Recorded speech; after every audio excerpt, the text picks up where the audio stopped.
Bonjour à tous, j'ai le plaisir de vous retrouver aujourd'hui dans une nouvelle vidéo revue de palette. Je vais vous présenter aujourd'hui une palette que j'ai achetée il y a un petit moment sur le site de Fil Unique. C'est la palette Iconic London, la Day to Slay. Alors, elle n'est pas très connue cette marque. Moi je la connaissais absolument pas avant de la trouver chez Fil Unique et je sais pas pourquoi en fait on me l'a proposée en recommandation sur le site de Fil Unique. Je me suis dit bah tiens pourquoi pas, elle a l'air sympa. Et comme j'avais, je sais plus, je crois que c'était 20% à l'époque quand j'ai commandé, je me suis dit bah tiens je vais la prendre. J'ai en plus une petite promo. Elle est vendue au prix de 57,50 € sinon sur le site de Fil Unique. Et moi je crois que je l'avais eu à un peu moins de 50 €. Je sais plus combien exactement. Je crois que j'avais 10 ou 15%, je crois, quelque chose comme ça. Bref, je sais plus exactement. Du coup, à l'intérieur, donc, elle se compose de 20 fards à paupières. Donc là, vous avez un emballage cartonné comme ceci avec la composition des produits. Donc ça a été fabriqué en Italie et Iconic London est une marque anglaise. Alors a priori, à prendre avec des pincettes parce que j'ai pas fait énormément de recherches, je vous avoue, oui, j'ai un peu fait la flemmarde. C'est disponible également sur le site de Morphe. Donc voilà, peut-être que c'est une marque un petit peu filiale ou je sais pas, de Morphe. Aucune idée. Si vous avez plus d'infos, si vous connaissez cette marque, n'hésitez pas à me dire dans les commentaires. Je vous avoue très franchement que je n'ai absolument vu aucune revue sur cette palette. Peut-être qu'il en existe, mais je n'ai pas pris vraiment le temps de chercher en profondeur. Mais voilà, donc vraiment je vous présente un produit que je connaissais absolument pas avant de l'acheter. Et je me suis fait vraiment ma propre opinion toute seule parce que je savais pas du tout ce que ça allait valoir. Au niveau du format de la palette, donc elle est assez grosse, assez épaisse on peut dire. Donc par rapport à ma main, elle fait quasiment 2 mains on peut le dire, hein, voilà. Elle est quand même assez grande, volumineuse je trouve, elle prend de la place. Voilà pour ça, donc elle est dorée, sinon voilà, pas grand chose à dire de plus. À l'intérieur, donc ça s'ouvre comme ceci, donc c'est en cartonné, hein, je ne l'ai pas précisé, vous avez un grand miroir comme ça. Et vous avez les fards à paupières qui sont ici. Voilà, donc il y en a 20, comme je te l'ai déjà dit tout à l'heure, mais je le répète. Hop, donc voici la composition de la palette. Voilà, donc c'est une palette dans les tons neutres, je pense que vous le verrez bien. L'éclairage est pas trop mal pour l'instant. J'ai eu peur parce que tout à l'heure il faisait hyper sombre, il a plu tout le temps. Mais là pour l'instant ça a l'air de tenir, donc pour ça j'en profite pour la vidéo. Donc voilà pour la composition des couleurs, donc vous avez beaucoup de fards neutres. Voilà, c'est vraiment quasiment que une palette de fards neutres, hein, on peut le dire. Et vous avez donc des textures un peu multiples, comme vous voyez, vous avez des fards irisés et des fards plus mat. Voilà. Donc, oula, je commence pas à faire tomber mes affaires.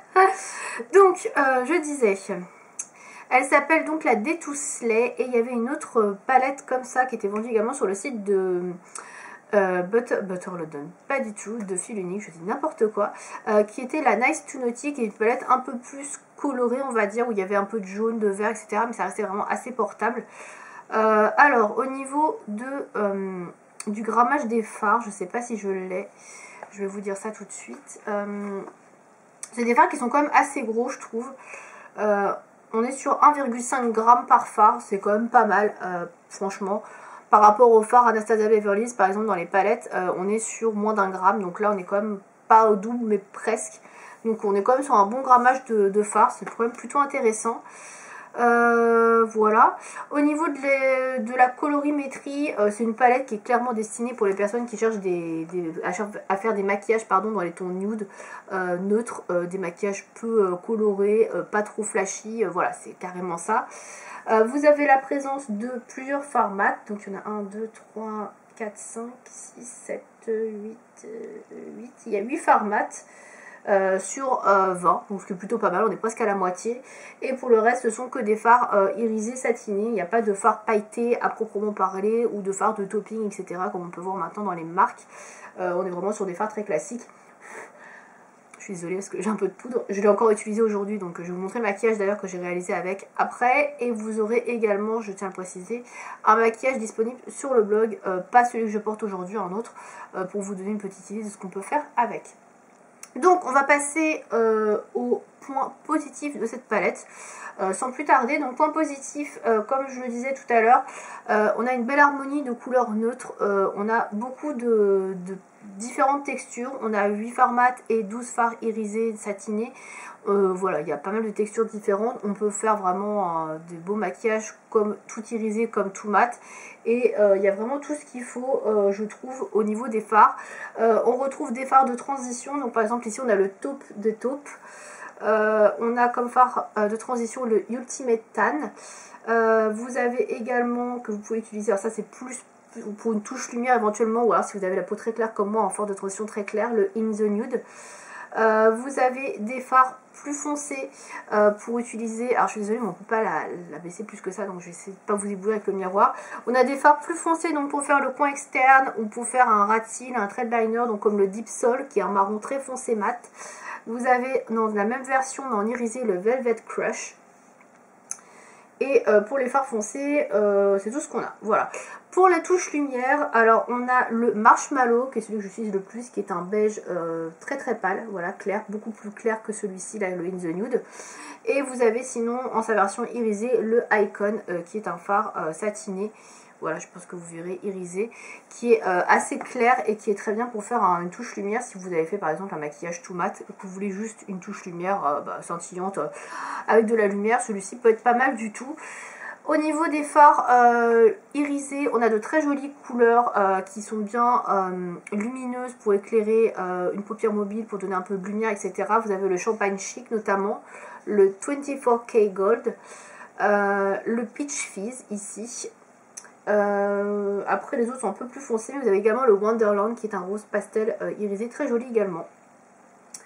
Au niveau donc des couleurs, je trouve que voilà, il y a quand même un beau mélange de différentes couleurs. Vous avez des dorés, des bruns, des satins, un peu de rosé, un petit peu plus d'orangé ici avec le Bellini, le Rags to Riches qui sont des couleurs plus pêche orangées mais qui sont pas non plus trop orange. Voilà, je trouve qu'on a plusieurs tonalités dans les tons neutres qui sont intéressantes, donc le taupe, le satin, pêche, un petit peu plus rosé avec le Merlot Mondays ou encore le Girl Boss et le Wonderland bien évidemment. Voilà, je trouve qu'on a, voilà, on a vraiment pas mal d'harmonies différentes qui restent dans les tons neutres certes, mais qui sont dans les tons pêche, orangé, rose, doré, marron, taupe. Voilà, je trouve qu'on a quand même pas mal d'harmonies. À chaque fois vous avez des fards foncés avec des fards de transition et également des touches lumière, des fards un peu plus clairs pour apporter un peu de lumière au maquillage, donc ça c'est plutôt bien pensé. Au niveau des textures de fards, c'est des fards qui sont assez poudreux pour certains. Tous les fards mat en fait sont assez poudreux. Les fards qui sont irisés, satinés sont plus en texture un peu plus crème, compacte.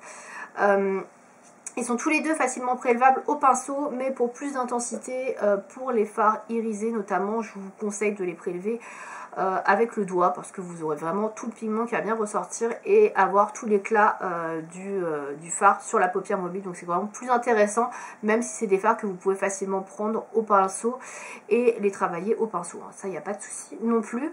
Au niveau de la pigmentation, c'est correct, tous les fards sont bien pigmentés, il y aura quelques exceptions, après je vais revenir dans les points négatifs, mais globalement on peut tout à fait faire un maquillage qui se voit et sans repasser 150 fois avec son pinceau.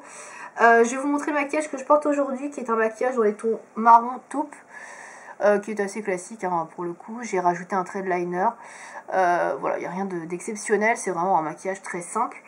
Je n'ai pas travaillé 30 000 fards, j'ai surtout travaillé le Closing Party qui est un taupe irisé ici, un peu le VIP Vibes ici, et j'ai mis le marron Deep Soul, voilà. C'est à peu près tout pour ce maquillage, et puis évidemment touche lumière, etc. Bref, comme d'habitude. Voilà, donc au niveau de la tenue des fards à paupières, je trouve que les fards tiennent bien. Moi j'ai toujours tout posé avec une base de fard à paupières parce que sinon je n'ai aucun fard qui tienne, peu importe la marque, que ce soit une marque qui coûte cher ou une marque qui coûte pas cher du tout, j'ai rien qui tient, j'ai les paupières assez grasses, donc avec une base à paupières, j'ai aucun souci de tenue de fard, ça ne file pas dans les plis au bout de quelques heures, à la fin de la journée, j'ai pas un amas de poudre dans le milieu de la paupière, donc bon, franchement la tenue est vraiment bonne, il n'y a rien à dire. Les fards se travaillent bien, ils s'estompent plutôt bien entre eux, j'ai pas de problème pour travailler les couleurs entre elles, faire des des mélanges, etc. Ça se travaille très bien. Il n'y a pas de souci là-dessus. Les fards se prélèvent bien, comme je disais. Ils sont pas trop poudreux, un peu plus pour les fards mat.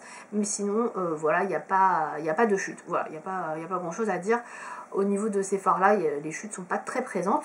Je vais vous swatcher quelques fards pour vous montrer les couleurs. Donc, par exemple, le taupe de taupe, qui est un taupe assez clair, qui est quand même bien pigmenté. Voilà, que j'utilise très souvent en fard de transition, parce que je trouve qu'il est très bien. Vous voyez, il est pas hyper foncé, mais il est quand même bien pigmenté, on le voit bien. Donc ça, c'est bien. Si vous voulez quelque chose de clair au niveau de la transition, il va vraiment avec pas mal de fards. Également, en fard que j'aime beaucoup, celui-ci, le Merlot's Monday, qui est un magnifique vieux rose. Je le trouve très très joli. Il n'y en a pas beaucoup, je trouve, cette couleur-là dans les palettes. Et je la trouve très très jolie, celle-ci. Alors, j'en ai pas pris assez. Voilà. Donc voilà à quoi elle ressemble. C'est un très joli rose mat. Au niveau des fards irisés, alors moi j'aime beaucoup le Icon qui est ici, que je vous ai montré tout à l'heure en touche lumière. J'aime beaucoup le Wonderland également, qui est un rose pastel très très joli, donc qui est comme ceci. Voilà, très lumineux. Voilà, très joli celui-ci sur la paupière mobile. Vous posez rien que ça. Un trait de liner, moi je trouve que ça fait déjà un maquillage très très joli. Et vous avez également la couleur Champagne Chic que j'aime beaucoup également, qui est ici, qui est un magnifique champagne. Alors il est assez doré, il a beaucoup de sous-tons dorés je trouve, mais il est assez froid quand même, je trouve. Il est super joli, voilà, je sais pas si vous allez voir, très très beau. Donc j'aime beaucoup également cette couleur là, ça c'est voilà, quelques couleurs comme ça pour vous swatcher. Pour les fards les plus foncés, je vais vous swatcher le Deep Soul qui est ici, pour vous donner un petit exemple d'intensité par rapport à la couleur. Vous voyez, il est super pigmenté, il n'y a pas du tout de problème de pigmentation sur ce fard. Voilà, c'est vraiment un fard très très pigmenté, voilà, un beau marron foncé qu'on peut utiliser comme je le disais donc en ras de cils ou en liner pour faire un trait de liner. Bon là j'ai fait un trait de liner avec un feutre, mais vous pouvez très bien le mettre également en liner. Bref, on va passer au point négatif de cette palette. Alors premier point négatif pour moi au niveau des touches lumière. Alors il y a de la touche lumière, vous avez la Invenue qui est ici. Pour moi, elle est trop foncée par rapport à Banque Carnation. Donc moi, c'est plus un fard de transition très clair. Et vous avez la Marshmallow que j'utilise toujours en fard de transition. Mais malheureusement, je trouve que cette couleur manque de pigmentation. Elle fait partie des quelques couleurs qui manquent de pigmentation. Donc là, on la voit quand même. Mais si je la mets sur ma main, je ne sais pas si vous allez voir, mais c'est très très faible au niveau de la pigmentation. Donc elle est là. On la voit à peine. Hein. On la voit à peine. Donc... ça manque de pigmentation, c'est dommage. Moi j'aime bien quand même les avoir un fard touche lumière qui se voit, que je puisse, comment dire, bien éclaircir en dessous de mon sourcil ou en coin interne. Et là malheureusement ça ne peut pas être trop le cas avec cette couleur là. Je trouve qu'elle est un peu terne, voilà. Et il en faut prélever beaucoup pour avoir un semblant de couleur sur la paupière, donc c'est dommage. Autre souci également pour moi dans cette palette, alors ça c'est pareil, c'est à mon goût, je trouve que ça manque de couleurs foncées. Les couleurs foncées qu'on a dans cette palette, c'est ces trois là. Celle-là encore est pas hyper foncée, mais surtout ces deux là. Pour moi cette version là, enfin ce format là, foncé, marron foncé, c'est la même version mais en irisé. Voilà, j'aurais aimé un troisième phare, enfin ou un deuxième phare en tout cas mat, foncé, genre un noir mat déjà ça aurait été bienvenu. Je trouve que ça manque de noir mat, pour moi voilà. J'ai besoin d'avoir dans une palette un noir mat, je trouve que c'est quand même la base de tout maquillage et là j'en ai pas, donc ça me manque pour moi. Donc le marron est très foncé, il est bien, mais un noir mat en plus aurait été vraiment très bien. Pareil quand je veux foncer un coin externe etc, j'ai pas beaucoup d'opportunités, j'ai pas beaucoup d'alternatives. C'est tout de suite le marron foncé. Celui-ci il est irisé donc bof, à part si vous faites un maquillage irisé, mais ouais moi je suis plutôt du genre à foncer mes coins externes etc, plutôt avec des fards mat. Donc là ça manque beaucoup et c'est vrai que le choix de fard foncé est vraiment très limité dans cette palette et c'est dommage parce que je pense qu'il y a 2-3 couleurs qui sont un peu en doublon. Le taupe des taupes et le Ultimate Tan pour moi sont assez similaires et je pense qu'une couleur plus foncée aurait dû être là plutôt qu'une de ces deux couleurs. Pareil le Peaches and Dream est bien mais il apporte pas grand chose réellement. Alors on a un peu sur l'alternative pêche etc, vous avez ces deux là qui se complètent bien. Ça se complète bien mais je trouve que ça fait un peu doublon. C'est comme les trois couleurs ici sont très jolies mais elles sont assez proches au niveau de la pigmentation, au niveau de la couleur pardon. Donc vous avez le Copper Me Fancy qui est là. Voilà, et juste à côté le 24K Gold. Donc il y a une différence, hein, on est d'accord, il y en a un qui est un peu plus orangé que l'autre. Mais c'est pas énorme, je trouve. Et en plus à côté vous avez le Bronze Babe qui est ici, qui est pareil très très similaire au Copper Me Fancy. Donc le premier que j'ai testé, bon, je vais mettre ici, voilà. Et vous voyez en fait cette couleur là, j'ai l'impression qu'elle ressemble beaucoup à celle-là, ou alors c'est un mix un peu entre les deux. Et c'est dommage parce que bah, les couleurs sont jolies, hein, c'est pas le problème, mais ça fait vraiment un peu trop ton sur ton, on est un peu sur les mêmes tonalités, et c'est dommage. Je pense qu'on aurait pu rajouter des fards un peu plus foncés, un marron un peu plus foncé, un marron intermédiaire entre ça et ça, un fard noir, et je pense que ça aurait été vraiment parfait. Voilà, quitte à sacrifier deux couleurs irisées. De toute façon, voilà, il y a déjà 12 couleurs irisées. Je pense que ça le faisait très bien. Voilà. Au niveau des couleurs, donc je disais, il y a certains fards qui manquent de pigmentation. Malheureusement, donc le marshmallow en fait partie, et j'ai quelques problèmes avec le Ultimate Tan qui n'est pas hyper pigmenté non plus. Les problèmes de pigmentation, je les retrouve surtout sur les fards mat. Quand je les applique, des fois ça ressort pas très bien. Les fards irisés, quand vous les appliquez au doigt, franchement ils ressortent tous très bien et il n'y a aucun souci, ils sont très très jolis, ça j'ai pas de problème avec ça. Mais les fards mat des fois sont un peu compliqués, ils font beaucoup de chutes, enfin pas de chutes, mais ils sont très poudreux, et au final il n'y a pas grand chose qui s'applique, donc ça c'est un peu dommage. Ça aurait été, voilà, ça aurait été un peu mieux s'il y avait un peu plus de pigmentation sur certains fards mat. Voilà, autre petit détail pour moi, pareil, je disais, les fards se travaillent très bien entre eux, ils s'estompent bien, ils s'estompent un peu trop bien, je trouve aussi à mon goût, c'est pareil, je trouve que ça perd pas mal d'intensité quand vous travaillez trop la couleur. Il y a certaines couleurs qui sont assez claires, et si vous les travaillez avec une couleur un peu plus foncée, tout de suite le foncé prend le dessus et on voit plus la première couleur. C'est dommage également, voilà, ça reste dommage. Pour moi ça reste quand même globalement une bonne palette. Voilà, je vous la remonte brièvement. Ça reste quand même pour moi une bonne palette, c'est une bonne qualité. Est-ce que ça vaut ces 57 €? Franchement, je suis partagée. Il y a comme 20 fards à paupières, il y a de la quantité. C'est un peu cher, mais ça reste vraiment correct. Après, il y a bien meilleur au niveau du marché, au niveau des fards à paupières. Les fards à paupières, pardon, Anastasia Beverly sont bien meilleurs. Même les fards à paupières Morphe que j'ai pu tester sont meilleurs, je trouve. Là, pour moi, au niveau de la qualité, on est un peu mieux qu'une palette tarte. La tartelette In Bloom que je possède, je l'aime pas tellement. Je trouve qu'elle est pas très pigmentée. Je trouve qu'il y a certains fards là-dedans qui se ressemblent pas mal à ceux de Tarte dans la tartelette In Bloom et qui sont à peu près de la même qualité, donc pas terrible. Mais globalement, je trouve ça mieux. Pour moi, on est un peu en dessous des palettes Too Faced, les Chocolate Bar. Les Chocolate Bar, je les trouve très bien. Elles sont bien pigmentées, même s'il y a beaucoup mieux ailleurs, mais ça reste quand même des palettes très bien pigmentées. Là, on est un petit peu en dessous, je dirais, au niveau de la qualité des fards des Chocolate Bar de Too Faced. Mais pour ma part, je trouve qu'on est quand même bien au-dessus des palettes Tarte, même s'il y a quelques fards qui sont assez similaires à ceux de chez Tarte. Donc pour celles qui adorent les palettes Tarte et qui les trouvent très bien, bah foncez, parce que celle-ci, elle vous plaira beaucoup. Les fards sont à peu près pareils. Au niveau de la pigmentation, ça se travaille bien, c'est facile et tout. Ça vous plaira forcément. Je pense que c'est une très bonne palette pour les débutantes, les personnes qui aiment les couleurs neutres, qui ont envie de se maquiller rapidement, qui veulent des couleurs claires, qui veulent des couleurs lumineuses, qui veulent des couleurs qui puissent aller avec tout.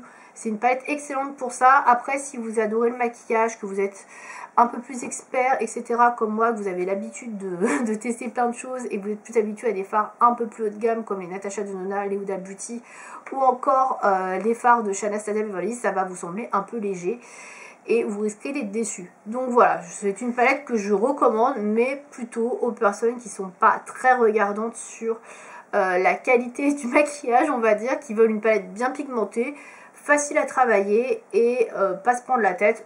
Voilà, c'est une palette qui sera parfaite pour vous. Pour les personnes qui aiment les choses bien pigmentées, qui veulent un peu de challenge et qui veulent des fards qui pop, je pense qu'il faudra mieux passer votre tour. Voilà.